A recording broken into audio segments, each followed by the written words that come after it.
नमस्कार दोस्तों, स्वागत है आप सभी का आपके अपने YouTube channel online show D की वर्ड। यहाँ पर आज हम देखने वाले हैं हिंदी शिक्षण शास्त्र के टॉप 50 क्वेश्चन। दोस्तों ये प्रश्न आपकी आने वाली आपकी सीटेट, एमपी टेट और अदर टेट एग्जाम जिसकी तैयारी में आप लगे हुए हैं उसके लिए वीडियो काफी हेल्पफुल रहने वाला है। तो आइए वीडियो को हम कई पार्ट में यहाँ पर कवर करने का प्रयास करेंगे। तो ये फर्स्ट पार्ट है, यहाँ पर आपको 50 क्वेश्चन जो है आज के इस वीडियो में मिलने वाले हैं। तो चलिए बढ़ते हैं फर्स्ट क्वेश्चन की ओर, देखते हैं फर्स्ट क्वेश्चन हिंदी शिक्षण शास्त्र के। देखिए फर्स्ट क्वेश्चन आता है यहाँ पर, भाषा अधिगम में अनुकरण किसका आधार होता है। चार विकल्प आपके सामने इस प्रकार से हैं, व्याकरण, अनुशासन या व्यवहार या फिर सामाजिक परिवेश। तो देखिए यहाँ पर बात की जा रही है भाषा अधिगम के अंतर्गत अनुकरण की, और अनुकरण जो होता है वो हमें कब देखने को मिलता है। तो देखिए अनुकरण जो होता है ये किसका आधार होता है, ये हमारे व्याकरण, अनुशासन, व्यवहार या सामाजिक परिवेश। तो यहां पर हम कह सकते हैं कि अनुकरण जो है वो सामाजिक परिवेश का आधार होता है, क्योंकि बच्चा जो होता है वो जब भाषा अधिगम करता है, भाषा अधिगम मतलब हमें हमारे परिवेश से, हमारे सामाजिक वातावरण से जो कुछ हम भाषा के रूप में ग्रहण करते हैं वो हमारे लिए एक प्रकार का अनुकरण है। जिस प्रकार से बच्चा अपने घर परिवार में अपने माता पिता सभी का अनुकरण करता है, अपने सहपाठियों से सीखता है, तो ये एक प्रकार का यहाँ पर सामाजिक परिवेश का आधार माना जाएगा। देखिए अगला क्वेश्चन आता है, भाषा कौशलों की सही क्रमबद्धता क्या है। तो यहाँ पर भाषा के कौशलों को हमें पहचानना है और साथ ही साथ उन्हें क्रमबद्ध तरीके से हमें देखना है, क्रमबद्धता को इसमें हमें देखना है। तो देखिए भाषा के चार कौशल होते हैं, जिसमें हम सुनना, बोलना, पढ़ना, लिखना, ये चार जो होते हैं भाषा के कौशल कहलाते हैं। और इन चारों का जो सही क्रम होता है वो हमें यहाँ पर ढूंढना है। तो चारों ही विकल्प जो हैं जिसके अंतर्गत सभी चार कौशलों को आगे पीछे के क्रम में लिखा हुआ है, तो यहाँ पर सही क्रम जो होगा वो हमारा होता है ऑप्शन नंबर बी, जिसमें है सुनना, बोलना, पढ़ना और लिखना। जिसको हम यहाँ पर सुनना मतलब सबसे पहले हम सुनते हैं, उसके बाद हम बोलते हैं, स्पीकिंग करते हैं, और उसके बाद हम पढ़ते हैं, और उस लास्ट में हम रीडिंग करते हैं, लिखते हैं। तो LSRW इस क्रम में आप इसको ध्यान रख सकते हैं। और इसी क्रम में इनके कई सारे प्रश्न जो है वो आपको देखने को मिलते हैं। हर बार ये प्रश्न जो है पूछा जाता है, पहला कौशल कौन सा होता है, अंतिम कौशल कौन सा होता है, इनकी क्रमबद्धता क्या होती है, इस तरीके से कई प्रकार से इस प्रश्न को पूछा जाता है। तो यहाँ पर भाषा जो अधिगम होता है उसमें बच्चा सबसे पहले सुनता है, फिर वो बोलता है, उसके बाद वो पढ़ता है और उसके बाद वो लिखता है। और यही जो क्रम होता है स्वाभाविक रूप से विकसित होता है। तो यहाँ पर ऑप्शन सेकंड जो होगा वो हमारा इसमें उत्तर होगा। आगे देखते हैं भाषा अर्जन के बारे में कौन सा कथन यहाँ पर सही है। तो प्रश्न यहाँ पर भाषा अर्जन से संबंधित है, यह विद्यालय में ही होता है, यह परिवार में ही होता है, यह सहज होता है या फिर यह कठिन होता है। तो यहां पर हम कह सकते हैं, देखिए भाषा अर्जन जो होती है एक ऐसी प्रक्रिया होती है जहां पर बच्चा स्वाभाविक रूप से भाषा सीखता है। अब स्वाभाविक रूप से भाषा किस प्रकार से सीखी जाती है, तो जब हम हमारे इस प्रकार के परिवेश में रहेंगे, इस प्रकार के वातावरण में रहेंगे, तो वहां पर हम भाषा का अर्जन स्वाभाविक रूप से करेंगे, दूसरों के अनुकरण के द्वारा सीख लेते हैं। तो ये प्रक्रिया सहज होती है, जिसमें बच्चा अपने परिवेश, अपने परिवार, अपने समाज के लोगों से भाषा के तत्वों को ग्रहण करता है। तो यहाँ पर सही कथन हमारा जो हो जाता है वो हो जाता है यह सहज होता है, ऑप्शन सी यहाँ पर होता है। चलिए आगे देखिए, सतत और व्यापक मूल्यांकन के क्या उद्देश्य हैं। तो सतत और व्यापक मूल्यांकन के क्या उद्देश्य हैं, छात्रों की नियमित उपस्थिति है या फिर छात्रों के सर्वांगीण विकास का मूल्यांकन है, केवल लिखित परीक्षा है, शिक्षकों का मूल्यांकन है। तो यहां पर हम कह सकते हैं कि सतत और व्यापक मूल्यांकन के जो उद्देश्य यहां पर बात की जा रही है तो वो होते हैं छात्रों के सर्वांगीण विकास का मूल्यांकन। जी हाँ, जो सतत व्यापक मूल्यांकन होते हैं जिन्हें हम संक्षिप्त में CCE भी कहते हैं। देखिए सतत व्यापक मूल्यांकन जो होता है जिसको हम CCE के नाम से जानते हैं, इसका केवल एक लिखित परीक्षा तक ही यह सीमित नहीं होता, बल्कि ये छात्रों के सर्वांगीण विकास का मूल्यांकन भी करता है। जी हाँ, इसमें शैक्षिक, सशैक्षिक, मानसिक, सामाजिक, शारीरिक विकास सभी चीजें इसमें शामिल होती हैं और इसी से छात्रों के सर्वांगीण विकास का मूल्यांकन जो है वो किया जाता है और साथ ही साथ छात्रों की विभिन्न क्षमताओं, गुण आदि को इसमें परखा जाता है। तो यहां पर ऑप्शन बी हमारा उत्तर होगा। चलिए आगे बढ़ते हैं अगले प्रश्न पर। अगला प्रश्न आता है, भाषा शिक्षण में सहायक सामग्री का क्या महत्व है? देखिए, सहायक सामग्री का महत्व क्या होता है? तो यहां पर सहायक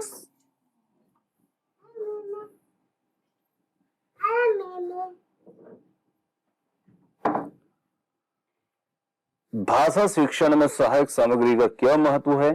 तो यहां पर कोई महत्व नहीं है। छात्रों की रुचि बढ़ाने में सहायक है, केवल शिक्षक के लिए उपयोगी है, केवल लिखित सामग्री के लिए है। तो देखिए, जो भाषा शिक्षण होता है वहां पर सहायक सामग्री जो होती है वो छात्रों की रुचि बढ़ाने में सहायक होती है, क्योंकि जो हमारी सहायक सामग्री होती है जैसे चित्र है, मॉडल है, चार्ट है, वीडियो है, ऑडियो है, इन सभी का उपयोग जब हम भाषा शिक्षण में करते हैं तो ये हमारे छात्र की जो अधिगम प्रक्रिया होती है उसको प्रभावित तो बनाती है और साथ ही साथ उसे रुचिकर भी बनाते हैं, जिससे छात्रों को इन सभी चीजों को समझने में, अधिगम को समझने में काफी सहायता ये करती हैं और उसको रोचक बनाती हैं। तो यहां पर हम कह सकते हैं कि छात्रों की रुचि बढ़ाने में ये सहायक होती हैं। आगे देखते हैं, अगला प्रश्न आता है, भाषा अधिगम में त्रुटियों को किस रूप में देखा जाना चाहिए? असफलता है, सजा देने का आधार है, सुधारने का अवसर है या फिर उपेक्षा करने योग्य है? तो यहां पर हम कह सकते हैं भाषा अधिगम में त्रुटियों को किस रूप में देखा जाना चाहिए? तो यहां पर हम कह सकते हैं कि इन्हें सुधारने के अवसर के रूप में देखा जाना चाहिए और ऑप्शन जो सी होगा ये हमारा उत्तर होगा।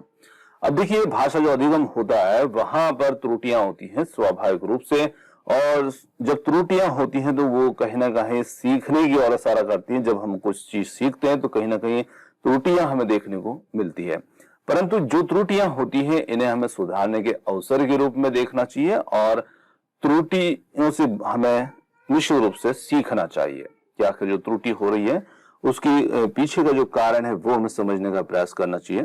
और यदि शिक्षक अपने बच्चों को सही रूप से मार्गदर्शित करेंगे तो कहीं ना कहीं उनकी त्रुटियां जो होती हैं वो अपने आप यहाँ पर कम हो जाती है। तो ऑप्शन सी यहाँ पर उत्तर होगा। आगे देखते हैं, अगला प्रश्न आता है, भाषा कौशल में कौन सा कौशल प्राथमिकता में आता है? अब इस प्रश्न के ऊपर हम पहले भी बात कर चुके हैं, जिसमें हमने भाषा के 4 कौशल देखे थे, जिसमें सुनना, पढ़ना, बोलना, लिखना, ये 4 कौशल थे। अब सबसे पहला जो कौशल है वो प्राथमिकता में कौन सा आता है? तो यहाँ पर सबसे पहला जो कौशल होता है वो होता है सुनना। जी हाँ, एक सुनना बहुत ही जरूरी होता है। भाषा कौशल में सुनने वाला जो कौशल होता है ये सबसे प्राथमिक कौशल होता है, क्योंकि कहीं ना कहीं बच्चे सबसे पहले सुनकर ही भाषा को समझते हैं, फिर उसका उच्चारण करते हैं, उसको बोलते हैं, उसको पढ़ते हैं और अंत में लिखते हैं। तो यहां पर प्राथमिक कौशल के रूप में हमारा होगा सुनना। आगे देखिए, अगला क्वेश्चन आता है, नैतिक शिक्षा का प्राथमिक उद्देश्य क्या होता है? तो यहां पर बच्चों को किताबों के माध्यम से ज्ञान देना, बच्चों के आचार और व्यवहार को सुधारना है, बच्चों में प्रतिस्पर्धा की भावना उत्पन्न करना है या बच्चों को गणित सिखाना है। तो यहां पर हम कह सकते हैं नैतिक शिक्षा का जो प्राथमिक उद्देश्य होता है वो होता है बच्चों के आचार व्यवहार को सुधारना। जी हाँ, नैतिक शिक्षा से बच्चों के आचार व्यवहार को सुधारा जाता है ताकि वे समाज के एक अच्छे नागरिक बन पाए और अपने जीवन में अच्छे निर्णय ले सके। तो यही नैतिक शिक्षा का उद्देश्य होता है। आगे देखिए, अगला क्वेश्चन आता है, भाषा विकास में किस विधि का उपयोग सबसे ज्यादा प्रभावी होता है? तो यहां पर बात की जाए, भाषा विकास में सबसे ज्यादा प्रभावी जिस विधि का उपयोग होगा, केवल लिखित अध्ययन, मौखिक विधि, संवाद, केवल शब्दावली अभ्यास है या फिर है शारीरिक गतिविधि? तो देखिए, बात यहां पर भाषा विकास की हो रही है और इसमें सबसे ज्यादा जो प्रभावी विधि होगी वो होगी हमारी मौखिक विधि। तो यहां पर मौखिक विधि या संवाद जो होगी ये सबसे ज्यादा इसमें प्रभावी होगी। ऑप्शन बी के साथ में यही हमारा इसमें उत्तर होगा। आगे बढ़ते हैं अगले प्रश्न पर, भाषा शिक्षण में सर्वप्रथम बच्चों की भाषाई क्षमता के विकास के लिए तरह तरह के अवसर जुटाए हैं। यह निर्देश किस स्तर के विद्यार्थी के लिए उपयुक्त है? अब देखिए यहाँ पर बच्चों को सर्वप्रथम बच्चों की भाषाई क्षमता के विकास के लिए तरह तरह के अवसर जुटाए हैं। ये निर्देश किस स्तर के विद्यार्थी के लिए उपयुक्त होगा? प्राथमिक, माध्यमिक, उच्च प्राथमिक स्तर या उच्च माध्यमिक स्तर। तो यहाँ पर हम कह सकते हैं कि ये होगा प्राथमिक स्तर के लिए। जी हाँ, प्राथमिक स्तर के विद्यार्थी के लिए भाषा शिक्षण जो होता है उनकी भाषाई क्षमताओं के आधार पर इसमें विभिन्न प्रकार के अवसर जो होते हैं उनको प्रदान करना आवश्यक होता है, ताकि वे भाषा के जो विभिन्न प्रकार के कौशल हैं उनको आसानी से सहजता के साथ में सीख सकें। चलिए आगे लेते हैं अगला प्रश्न। यहाँ पर मायरा पढ़ते समय कभी कभी वाक्यों या शब्दों की पुनरावृत्ति करती है। यह भाषाई व्यवहार क्या दर्शाएगा? उसे पढ़ना बिल्कुल नहीं आता, वह पढ़ने में ज्यादा समय लेती, वह समझ के साथ पढ़ने की कोशिश कर रही, वह अटक अटक कर ही पढ़ सकती है। तो यहां पर हम कह सकते हैं कि जब कोई छात्र जिस प्रकार से मायरा यहां पर अधिक समय ले रही है, उस वाक्यों की पुनरावृत्ति कर रही है, तो ये चीज दर्शाती है कि वह समझने की कोशिश कर रही है और वह सामग्री को एक सही तरीके से ग्रहण भी यहां पर करने का प्रयास कर रही है। तो यहां पर हम कह सकते हैं कि वह समझ के साथ में पढ़ने की कोशिश कर रही है। चलिए आगे लेते हैं अगला क्वेश्चन को। चित्रकला और लेखन की गतिविधियां किस कौशल में वृद्धि करती है? तो बहुत ही अच्छा प्रश्न है। यहां पर केवल गणितीय सोच, केवल भाषाई कौशल, भाषाई और रचनात्मक कौशल, केवल शारीरिक कौशल। तो देखिए यहां पर हम कह सकते हैं कि चित्रकला और जो लेखन होती है, लेखन की गतिविधियां, ये हमारे भाषाई और रचनात्मक कौशल में वृद्धि करती हैं। तो यहां पर जो विकल्प सी हो जाता है इस प्रश्न के लिए सही उत्तर। आगे देखिए काव्य शिक्षण का उद्देश्य क्या है? तो यहां पर बात करेंगे काव्य शिक्षण की, काव्य शिक्षण के उद्देश्य की। तो यहां पर संगीत कला में निपुण बनाना है या रसानुभूति, आनंद अनुभूति कराना है या भाषा में प्रयुक्त होने वाले विराम चिन्हों से परिचित करना है या फिर व्याकरणिक नियमों की जानकारी देना है। देखिए काव्य शिक्षण जो होता है तो यहां पर इसका जो उद्देश्य होता है छात्रों में रसानुभूति और आनंद अनुभूति यहां पर कराना होता है। तो ये जो क्षमताएं होती हैं बच्चों के अंदर, रसानुभूति और आनंद अनुभूति के यहाँ पर क्षमता विकसित करना होता है, ताकि बच्चे यहाँ पर जो हमारी साहित्यिक रचनाएं हैं उनको गहनता से यहाँ पर अनुभव कर सकें और उनकी सराहना कर सकें। तो यहाँ पर ऑप्शन बी हमारा उत्तर होगा। चलिए अगला क्वेश्चन लेते हैं। अगला क्वेश्चन आता है यहाँ पर त्रिभाषा सूत्र में प्राथमिक स्तर पर किस भाषा के शिक्षण को प्राथमिकता दी जाती है? अंग्रेजी, संस्कृत, मातृभाषा या विदेशी भाषा? देखिए नई शिक्षा नीति भी यहाँ पर प्राथमिक स्तर पर मातृभाषा में शिक्षा देने पर ही जोर देती है और यहाँ पर त्रिभाषा सूत्र में भी यदि बात की जाती है तो यहाँ पर त्रिभाषा सूत्र के अनुसार भी प्राथमिक स्तर को बच्चों को उनकी मातृभाषा में ही शिक्षा प्रदान की जाती है। तो यहाँ पर ऑप्शन सी बन जाता है हमारा यहाँ पर उत्तर। आगे बढ़ते हैं। शिक्षण की समस्याओं को हल करने का दायित्व यहाँ पर किसका होगा?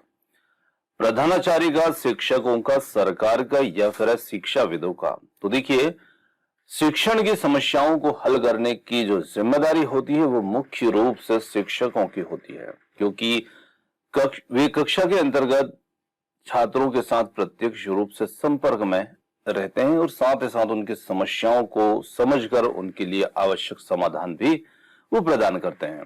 तो यहाँ पर शिक्षण की समस्याओं को हल करने का दायित्व यहाँ पर होगा शिक्षकों का।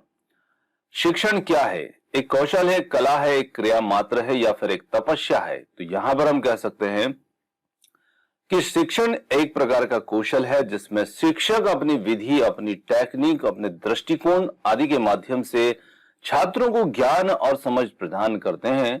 तो यहां पर ये होगा एक प्रकार का कौशल। तो ऑप्शन ए यहां पर उत्तर होगा। शिक्षक की योग्यता एवं आचरण का सबसे अच्छा मूल्यांकन करते हैं उनके प्रधानाचार्य, उनके शिष्य, समाज के संभ्रांत लोग या फिर है विशेषज्ञ। तो देखिए यहाँ पर शिक्षक की जो योग्यता, उसका आचरण का सबसे अच्छा मूल्यांकन जो करते हैं, क्योंकि यहाँ पर उसकी योग्यता और आचरण की बात यहाँ पर शामिल है, तो वो करने का कार्य करते हैं बच्चे, यानी कि उसके विद्यार्थी। क्योंकि शिक्षक जो होते हैं वो प्रत्यक्ष रूप से शिक्षण के दौरान अपने बच्चों के साथ ही होते हैं, अपने छात्रों विद्यार्थी के साथ ही होते हैं, और विद्यार्थी जो होते हैं वो एक शिक्षक के शिक्षण और उसके व्यवहार को अनुभव करते हैं। तो सबसे अच्छा मूल्यांकन उनके शिष्य यहां पर करेंगे। ऑप्शन बी हमारा उत्तर होगा। आगे देखिए, शिक्षा तभी सार्थक होगी जब पाठ्यक्रम केंद्रित होगा, छात्र केंद्रित होगा, रोजगार केंद्रित हो या समाज केंद्रित। तो देखिए, जब शिक्षा तभी सार्थक होगी जब हमारा पाठ्यक्रम जब छात्र केंद्रित होगी, मतलब बाल केंद्रित होगी। तो यहां पर जब हम शिक्षक बच्चों को उनकी रुचि और उनको केंद्र में रखकर यहां पर शिक्षा देंगे, तभी हमारी शिक्षा जो होगी वो सार्थक होगी। आगे देखिए, सृजनात्मक लेखन का मुख्य उद्देश्य क्या होता है? भाषा की त्रुटियों को सुधारना, कल्पना शक्ति को विकसित करना, व्याकरण सिखाना या फिर मौखिक अभिव्यक्ति सुधारना। तो देखिए, यहां पर हम कह सकते हैं जो सृजनात्मक लेखन होता है, इसका मुख्य उद्देश्य यदि बात की जाए तो वो होता है कल्पना शक्ति को विकसित करना। जी हां, सृजनात्मक लेखन के माध्यम से, जैसे कहानी लेखन हुआ, कविता, निबंध लेखन आदि से बच्चों की कल्पना शक्ति और भाषा प्रयोग की जो स्वतंत्रता होती है वो बच्चों में विकसित होती है। तो उसी के अनुसार हमारा उत्तर बनेगा ऑप्शन बी। ध्वनि शिक्षण में किस विधि का अधिक प्रभाव ध्वनि शिक्षण में किस विधि का उपयोग अधिक प्रभावी होता है? तो देखिए, बात यहां पर ध्वनि शिक्षण की जा रही है। तो इसमें किस विधि का उपयोग अधिक प्रभावी होगा? वाचन विधि का, श्रवण विधि का, या फिर अनुकरण विधि का, या फिर संवाद विधि का? तो देखिए, यहां पर हम कह सकते हैं कि ध्वनि शिक्षण के अंतर्गत जिस विधि का प्रयोग यहां पर सबसे ज्यादा प्रभावी होगा, सबसे ज्यादा प्रभावी विधि होगी, वो होगी अनुकरण विधि। जी हाँ, ऑप्शन सी यहां पर उत्तर होगा। जो ध्वनि शिक्षण होता है इसमें अनुकरण विधि सबसे ज्यादा प्रभावी इसलिए मानी जाती है क्योंकि इसमें बच्चे शिक्षक की आवाज, उसका उच्चारण, ध्वनि आदि का यहां पर करते हैं अनुकरण। तो निश्चित रूप से अनुकरण विधि हमारे लिए प्रभावी होगी।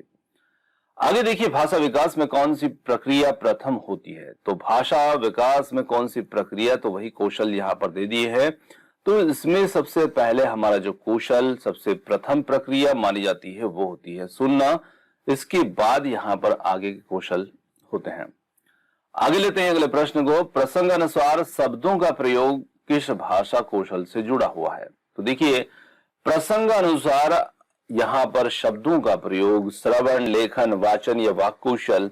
तो हमारा उत्तर यहां पर बन जाएगा वाक कौशल। वाक कौशल का मतलब यहां पर है बोलने का कौशल। और बोलने का कौशल जो होता है, तो जब हम कोई बात बोलते हैं, तो जब बोलते समय जब हमें कोई भी प्रसंग होता है, उस प्रसंग में उपयुक्त शब्दों का चयन जब हम करते हैं, तो यही हमारा कौशल वाक कौशल में आता है।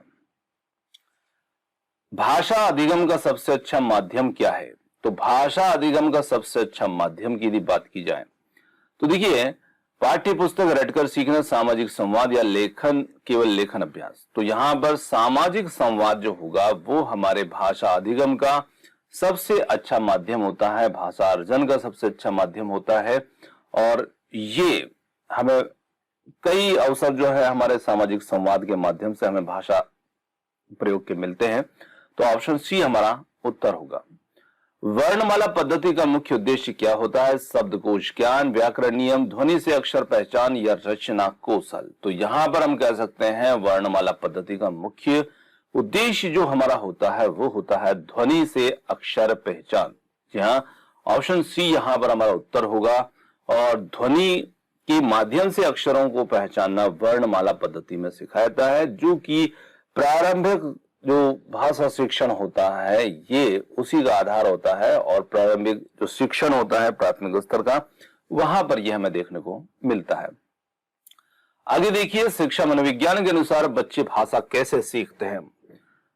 शिक्षा मनोविज्ञान के अनुसार बच्चे भाषा कैसे सीखेंगे? जबरदस्ती पढ़ाकर, प्रेरणा और रुचि के साथ रटकर, या सजा देकर? तो यहां पर हम कह सकते हैं कि शिक्षा मनोविज्ञान के अनुसार बच्चे भाषा सीखेंगे प्रेरणा और रुचि के साथ। जी हाँ, प्रेरणा और रुचि के साथ ही बच्चे जो होते हैं जब सीखेंगे तो निश्चित रूप से अधिगम बहुत ही सहज होगा, सरल होगा। बच्चे यदि प्रेरणा और रुचि के साथ में भाषा सीखेंगे। तो ऑप्शन बी यहां पर उत्तर होगा। आगे देखिए, पठन की गति सुधारने के लिए कौन सी विधि उपयुक्त होगी? पाठ को दोहराना, शब्दकोश देखना, मौन वाचन या शब्दों को विलोम लिखना। तो यहां पर देखिए, पठन की जो गति होती है उसे सुधारने के लिए जो विधि उपयुक्त मानी जाती है वो होगी मौन वाचन। देखिए, जब हम भी मौन वाचन करते हैं तो पहली बात तो होती है कि हम ध्यान पूर्वक उन चीजों को पढ़ते हैं, पूरा मन पूरा फोकस लगा करके उसे पढ़ते हैं। और पठन की गति, उसकी स्पीड को जब बढ़ाना हो तो निश्चित रूप से यहां पर बिना उच्चारण के हम तेजी से शब्दों को जल्दी जल्दी पहचान सकते हैं। तो मौन वाचन यहां पर हमारा उत्तर बन जाएगा। प्राथमिक स्तर पर भाषा शिक्षण में सबसे अधिक ध्यान किस पर दिया जाना चाहिए? व्याकरण ज्ञान पर, रचनात्मक लेखन पर, चारों भाषा के कौशल के विकास पर, कठिन शब्दों की परिभाषा पर। तो देखिए, यहां पर बात की जाए, हमने भाषा शिक्षण के 4 कौशल देखे हैं और निश्चित रूप से प्राथमिक स्तर पर भाषा शिक्षण में जो चारों भाषा के कौशल है उनका विकास पर ध्यान देना चाहिए। चारों कौशल भाषा के सही संतुलित रूप से विकसित करना चाहिए शिक्षक को। तो यहां पर ऑप्शन सी बनेगा हमारा उत्तर। अगला क्वेश्चन लेते हैं, बच्चों में शब्द भंडार बढ़ाने के लिए कौन सी गतिविधि सबसे प्रभावी होगी? तो देखिए, यहां पर है बात शब्द भंडार बढ़ाने के लिए, और सबसे उपयुक्त गतिविधि इसमें हम देख रहे हैं शब्दों का अर्थ रटवाना, चित्र वर्णन गतिविधि या फिर अनुच्छेद लेखन, व्याकरण अभ्यास। तो यहां पर हम कह सकते हैं कि चित्र वर्णन गतिविधि ये बच्चों के शब्द भंडार बढ़ाने के लिए प्रभावी होगी। अब देखिए, ये प्रभावी कैसे होगी? तो जब बच्चे चित्र देख करके उसके बारे में अपनी अभिव्यक्ति देंगे, शब्दों के रूप में उस अपनी अभिव्यक्ति को लिखेंगे देंगे, तो वे नए नए शब्दों को सीखते हैं और उनका प्रयोग करना भी सीखते हैं। तो उस प्रकार से चित्र का वर्णन गतिविधि यहां पर बहुत अच्छी होगी। अगर देखिए, भाषा शिक्षण में नैतिक शिक्षा का प्रमुख उद्देश्य क्या होता है? तो बच्चों में व्याकरण के नए नियमों को सिखाना, बच्चों में साहित्यिक रुचियां विकसित करना, बच्चों के चरित्र का निर्माण करना, बच्चों में गणितीय सोच को विकसित करना। तो यहां पर हम कह सकते हैं कि जो नैतिक शिक्षा होती है इसका उद्देश्य बच्चों में अच्छे आचार विचार, चरित्र का निर्माण करना ये शामिल होता है। तो ऑप्शन सी हमारा इसमें उत्तर होगा। शब्दावली का विकास किस श्रेणी में आता है? तो देखिए, शब्दावली का विकास जो होता है, सुनने का कौशल, बोलने का कौशल या फिर पढ़ने का कौशल, लिखने का कौशल। तो शब्दावली का विकास जो होता है वो आता है बोलने के कौशल में, क्योंकि ये जब हम बोलते हैं तो बोलने के दौरान हम कई प्रकार के नए नए शब्दों का प्रयोग करते हैं और ये हमारी जो शब्दावली होती है उसको समृद्ध भी बनाते हैं। तो बोलने का कौशल यहां पर होगा। शिक्षक के लिए सकारात्मक आचरण का सबसे अच्छा उदाहरण क्या होगा? छात्रों के बीच भेदभाव करना, ये तो सरासर गलत है, ये तो हो ही नहीं सकता। सकारात्मक आचरण, केवल पाठ्य पुस्तक पर ध्यान केंद्रित करना, तो ये भी यहां पर शामिल नहीं होगा। छात्रों के सवालों का सम्मान पूर्वक उत्तर देना, जी हाँ बिल्कुल, जहां पर छात्रों को केंद्र में रखकर बात की जाए वही हमारा उत्तर है। छात्रों के सवालों का सम्मान पूर्वक उत्तर देना। और शिक्षण में केवल लिखित सामग्री का प्रयोग करना, तो जरूरी नहीं लिखित सामग्री का ही प्रयोग किया जाए। तो यहां पर सी विकल्प जो होगा वो हमारे लिए बिल्कुल सही होगा, क्योंकि यहां पर हम सकारात्मक आचरण के अंतर्गत बात कर रहे हैं। तो सकारात्मक आचरण में शिक्षक बच्चों के, छात्रों के अपने जो विचार हैं, उनके सवाल हैं, उनको सम्मान पूर्वक सुनते हैं, उनका उत्तर देना चाहिए शिक्षक को, जिससे बच्चों का भी यहाँ पर आत्मविश्वास जो होता है वो बढ़ता है। चलिए आगे चलते हैं अगले प्रश्न पर, और अगला प्रश्न है, चित्रकला और लेखन के माध्यम से बच्चों में किस प्रकार की क्षमता को बढ़ाया जा सकता है? देखिए, चित्रकला और लेखन के माध्यम से सामाजिक कौशल, भाषा कौशल, गणितीय सोच, शारीरिक कौशल, तो यहां पर हम प्रश्न भाषा के सीख रहे हैं, तो निश्चित रूप से भाषा के जो कौशल होगा वो यहाँ पर इस क्षमता को, यहाँ पर भाषा के कौशलों की क्षमता को बढ़ाया जाएगा। तो यहां पर ऑप्शन बी यहां पर हमारा उत्तर होगा। समीक्षा एवं मूल्यांकन का उद्देश्य क्या होता है? तो समीक्षा और मूल्यांकन के उद्देश्य की बात की जाए तो केवल छात्रों को अंक देना या छात्रों की क्षमता का सही मूल्यांकन करना, छात्रों को अधिक कठिनाई में डालना, शिक्षकों को उनकी जिम्मेदारियों से मुक्त करना। तो छात्रों की क्षमता का सही मूल्यांकन करना, ये हमारा यहां पर बन जाता है इस प्रश्न के लिए सही उत्तर। चलिए आगे लेते हैं अगले प्रश्न को। पढ़ाई के दौरान छात्रों को स्वच्छंद रूप से सोचने के लिए प्रेरित करना किसे कहा जाता है? तो क्या ये परिष्कृत शिक्षा है, सक्रिय शिक्षा, विचारशील शिक्षा है या फिर सहायक शिक्षा? तो देखिए, पढ़ाई के दौरान छात्रों को स्वच्छंद रूप से जब सोचने के लिए प्रेरित किया जाए तो यहां पर शिक्षा जो होगी ये होगी विचारशील शिक्षा। जी हाँ, विचारशील शिक्षा में ही विद्यार्थी जो होते हैं स्वच्छंद रूप से सोचने और अपनी सोच को स्पष्ट करने के लिए, प्रेरित करने के लिए, व्यक्त करना, इसके लिए प्रेरित किया जाता है। आगे देखिए, भाषा के प्रमुख 4 कौशलों में कौन सा कौशल प्राथमिक शिक्षा के दौरान सबसे पहले सिखाना चाहिए? तो ये हम बात कर चुके हैं। जो पहला कौशल हमारा होता है वो होता है सुनना। कई प्रश्न इसके हमें देखने को मिले हैं आज। रचनात्मक लेखन में किस प्रकार के विचारों का समावेश किया जाता है? तो रचनात्मक में केवल तथ्यात्मक विचार, केवल कल्पनाशील विचार, या फिर है सटीक तथा तथ्यपूर्ण विचार या जीवन के वास्तविक अनुभव? तो देखिए, रचनात्मक कौशल में किस प्रकार के विचारों का समावेश किया जाएगा? तो यहां पर समावेश किया जाएगा केवल कल्पनाशील विचारों का। जी हां, रचनात्मक लेखन में कल्पनाशील विचारों को व्यक्त करने के लिए ही प्रेरित किया जाता है, जिससे इनकी सृजनात्मक क्षमता जो होती है बच्चों की विकसित होती है। किस विधि के द्वारा बच्चों को बिना रटने के भाषा नियमों को सिखाया जाता है? संगीत, संवाद विधि, खेल विधि या फिर चित्र विधि? तो यहां पर देखिए, बिना रटने के भाषा के नियमों को जब सिखाया जाता है तो यहां पर हमारी जो विधि होती है वो कहलाती है संवाद विधि। यहां पर हमारा सही उत्तर हो जाएगा संवाद विधि। चलिए अगला प्रश्न आता है, साहित्यिक रचनाओं में मुख्य उद्देश्य होता है? तो यहां पर केवल पढ़ने की गति बढ़ाना या फिर है सोच विचार को गहरे और प्रभावित करना, केवल शब्दों का प्रयोग सिखाना या फिर व्याकरण के नियमों का अध्ययन करना? तो यहां पर हम कह सकते हैं साहित्यिक रचनाओं में क्या मुख्य उद्देश्य होता है? सोच और विचार को गहरे स्तर पर प्रभावित करना, ये हमारा होगा इसमें उत्तर। जी हां, साहित्यिक रचनाओं का उद्देश्य जो होता है ये गहरे स्तर पर हमारी सोच को प्रभावित करना होता है, ताकि हम अधिक संवेदनशील और समझदार इसमें बन सकें। आगे देखिए, सृजनात्मक लेखन में बच्चों के लिए कौन सी प्रक्रिया सबसे अधिक उपयोगी होती है?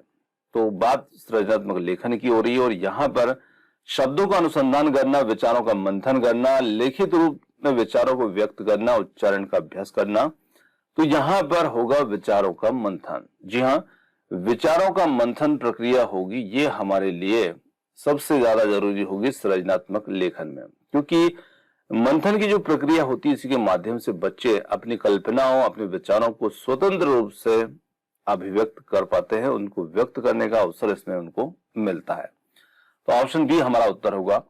ध्वनि और स्वर की पहचान कौन से स्तर पर होती है? तो प्राथमिक स्तर, माध्यमिक, उच्च माध्यमिक या किसी भी स्तर पर? तो देखिए, वैसे जो सही नियम है वो है हमारा प्राथमिक स्तर। यहां पर उत्तर होगा प्राथमिक स्तर, क्योंकि प्राथमिक स्तर पर ही इनकी पहचान ध्वनि और स्वर आदि की करवाई जाती है। आगे देखिए, पढ़ाई के प्रारंभ में बच्चों को प्रोत्साहित करने का सबसे प्रभावी तरीका क्या है? कठिन प्रश्न पूछना, सकारात्मक प्रतिक्रिया देना, या फिर कड़ी सजा देना, या फिर सिर्फ किताबों का अध्ययन? तो इसमें होगा शामिल सकारात्मक प्रतिक्रिया। जी हां, पढ़ाई के प्रारंभ में बच्चों को प्रोत्साहित करने के लिए सबसे प्रभावी तरीका जो होगा वो होगा सकारात्मक प्रतिक्रिया जो होगी ये हमें देना। अब देखिए, यहां पर बात ये देखी जाए, सकारात्मक प्रतिक्रिया देने से क्या होता है? तो बच्चे जो होते हैं, छात्र जो होते हैं, उनका आत्मविश्वास इन चीजों से बढ़ता है और कहीं ना कहीं वे बच्चे अधिक मेहनत करने के लिए भी इनमें प्रेरित होते हैं, उत्साहित होते हैं। तो यहां पर सकारात्मक प्रतिक्रिया देना जरूरी होगा। आगे देखिए, समाज और संस्कृति के प्रभाव से भाषा कैसे प्रभावित होती है? तो समाज और संस्कृति के प्रभाव से भाषा कैसे प्रभावित होती है? केवल शब्दों से, उच्चारण से, सोच विचार से, या फिर उपरोक्त सभी से। तो यहां पर हम कह सकते हैं कि ये सभी के माध्यम से, क्योंकि समाज और संस्कृति जो होती है इसका प्रभाव भाषा के सभी पहलुओं जैसे शब्दावली, उच्चारण, विचार आदि पर पड़ता है। तो यहां पर होगा उपरोक्त सभी हमारा उत्तर। शिक्षक को सबसे अच्छा श्रोता क्यों माना जाता है? अब देखिए, बहुत ही अच्छा प्रश्न है। शिक्षक को सबसे अच्छा श्रोता क्यों मानते हैं? क्योंकि वह छात्रों के समस्याओं को सुनकर समाधान देता है, क्योंकि वह छात्रों को अपने विचार व्यक्त करने की स्वतंत्रता देता है, क्योंकि वह केवल सवालों का जवाब देता है, क्योंकि वह हमेशा छात्रों को सुधारने की कोशिश करता है। तो यहां पर हम कह सकते हैं कि शिक्षक जो होता है वो निश्चित रूप से अपने छात्रों को अपने विचार व्यक्त करने के लिए स्वतंत्रता यहां पर देता है, और बच्चे जो होते हैं वो स्वतंत्र रूप से अपने विचार यहां पर अभिव्यक्त कर पाते हैं। और जब बच्चे अपने विचारों को अभिव्यक्ति करते हैं तो शिक्षक क्या करता है? उनके विचारों को ध्यानपूर्वक यहां पर सुनता है। तो निश्चित रूप से शिक्षक बच्चों को अपनी अभिव्यक्ति के अवसर यहां पर प्रदान करता है। तो ऑप्शन बी यहां पर उत्तर होगा। शिक्षक एक बहुत अच्छा श्रोता होता है। आगे देखिए, नैतिक शिक्षा का उद्देश्य शिक्षा के संदर्भ में क्या होगा? तो अच्छे आचार विचारों को बढ़ाना। 2-3 प्रश्न आज के इस टॉपिक से हमें देखने को मिले हैं। भाषा प्रयोग का सबसे बड़ा लाभ क्या होगा? तो यहां पर बात की जाए भाषा प्रयोग के सबसे बड़े लाभ की, आत्मविश्वास में वृद्धि, केवल भाषा ज्ञान में वृद्धि, या उच्चारण सुधारना, केवल शब्दावली का विकास। तो भाषा प्रयोग का सबसे बड़ा लाभ ये होगा कि आत्मविश्वास में वृद्धि यहां पर देखने को मिलेगी। जब हम बच्चे या हम भी मान सकते हैं अपने आप को, जब हम भाषा का सही प्रयोग करते हैं तो निश्चित रूप से हमारा आत्मविश्वास बढ़ता है, और भाषा को बिना संकोच के हम उपयोग करते हैं, अपनी अभिव्यक्ति प्रदान करते हैं, अभिव्यक्त करते हैं। तो कहीं ना कहीं ये हमारे अंदर आत्मविश्वास में वृद्धि को दिखाता है। आगे देखिए, संबोधन का सही प्रयोग किसमें शामिल होगा? सुनने के कौशल में, बोलने के कौशल में, लिखने के कौशल में, या फिर है पढ़ने के कौशल में? तो यहां पर हम कह सकते हैं बोलने के कौशल में ये शामिल होगा।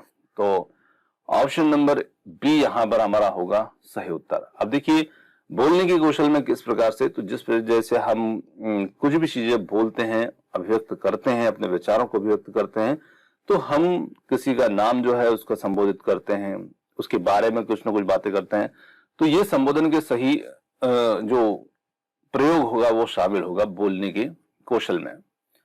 आगे है, पाठ्यक्रम में किस प्रकार की सामग्री को प्राथमिकता दी जाना चाहिए? केवल पारंपरिक ज्ञान, बच्चों के अनुभव और रुचियां, केवल साहित्यिक सामग्री, या फिर है केवल गणितीय प्रश्न? तो यहां पर हम कह सकते हैं बच्चों के अनुभव और रुचियां। ऑप्शन बी यहां पर हमारा उत्तर होगा, क्योंकि बात यहां पर पाठ्यक्रम की हो रही है और पाठ्यक्रम में जो सामग्री होगी उसमें प्राथमिकता देने की बात हो रही है। तो निश्चित रूप से हम ऐसी चीजों को प्राथमिकता देंगे जो बच्चों के अनुभव और उनकी रुचियों पर आधारित होंगे, तो वे विषय को आसानी से समझ पाएंगे, उनकी रुचि का जो स्तर होगा वो निश्चित रूप से उसमें बढ़ेगा। आगे देखिए, सृजनात्मकता और भाषा विकास के बीच में क्या संबंध है? कोई संबंध नहीं है, या सृजनात्मकता भाषा विकास के लिए आवश्यक है। सृजनात्मकता केवल कला से संबंधित है, भाषा विकास केवल सृजनात्मकता के बिना होता है। तो यहां पर हम कह सकते हैं सृजनात्मकता भाषा विकास के लिए आवश्यक है। तो ऑप्शन जो बी होगा वो हमारा यहां पर उत्तर होगा। ये सृजनात्मकता जो होती है वो बच्चों की भाषा विकास में निश्चित रूप से मदद करती है, और इसके माध्यम से बच्चे जो होते हैं अपने विचारों को नए तरीके से अभिव्यक्त कर पाते हैं, नई शब्दावली का विस्तार करते हैं। इसलिए सृजनात्मकता भाषा विकास के लिए बहुत ही आवश्यक होगी। बच्चों के लिए संवाद में शिक्षक का क्या कार्य है? केवल सवाल पूछना, बच्चों को सुनना और प्रोत्साहित करना, पाठ पढ़ाना, या बच्चों को चुपचाप बैठा कर काम कराना? तो यहां पर हम कह सकते हैं बच्चों को सुनना और प्रोत्साहित करना। जी हाँ, संवाद में शिक्षक का कार्य होगा बच्चों को सुनना और उनको प्रोत्साहित करना। बच्चे को इसलिए प्रोत्साहित किया जाना चाहिए ताकि बच्चे जो हैं अपने विचारों को स्वतंत्र रूप से अभिव्यक्त करें, और इस बात के लिए शिक्षक को उनको प्रोत्साहित करना चाहिए। आगे देखिए, नैतिक शिक्षा किसे कहा जाता है? तो बच्चों के अच्छे आचरण आदर्श जीवन जीने के लिए प्रोत्साहित करना, एक अच्छे चरित्र का निर्माण करना, यही नैतिक शिक्षा होगी जो बच्चों को दी जाती है। तो निश्चित रूप से ऑप्शन बी हमारा बन जाएगा यहाँ पर सही उत्तर। दोस्तों यहाँ पर आज के जो हिंदी शिक्षण शास्त्र से संबंधित जो 50 प्रश्न आज के इस पार्ट में हमने लिए थे, ये क्वेश्चन यहाँ पर समाप्त होते हैं। अब क्वेश्चन आपको कैसे लगे, आप अपना फीडबैक कमेंट्स के माध्यम से जरूर दीजिएगा, क्योंकि एक सकारात्मक फीडबैक जो होता है वो मोटिवेट करता है। इस प्रकार का प्रश्न भी हमने देखा था, जब बच्चे को सकारात्मक प्रतिपुष्टि मिलती है तो उसके आत्मविश्वास में अभिवृद्धि होती है। तो निश्चित रूप से यदि वीडियो को आपने यहां तक लास्ट तक देखा है तो कहीं ना कहीं आप भी एक अच्छे सीखने के लिए इच्छुक हैं, और वीडियो यदि आपने यहां तक देखा है तो हमें भी हमारे आत्मविश्वास में भी वृद्धि के लिए आप अपना सकारात्मक फीडबैक जरूर दीजिएगा। तो वीडियो को यहीं समाप्त करते हैं और मिलते हैं जल्दी ही एक और नए किसी वीडियो के साथ। धन्यवाद।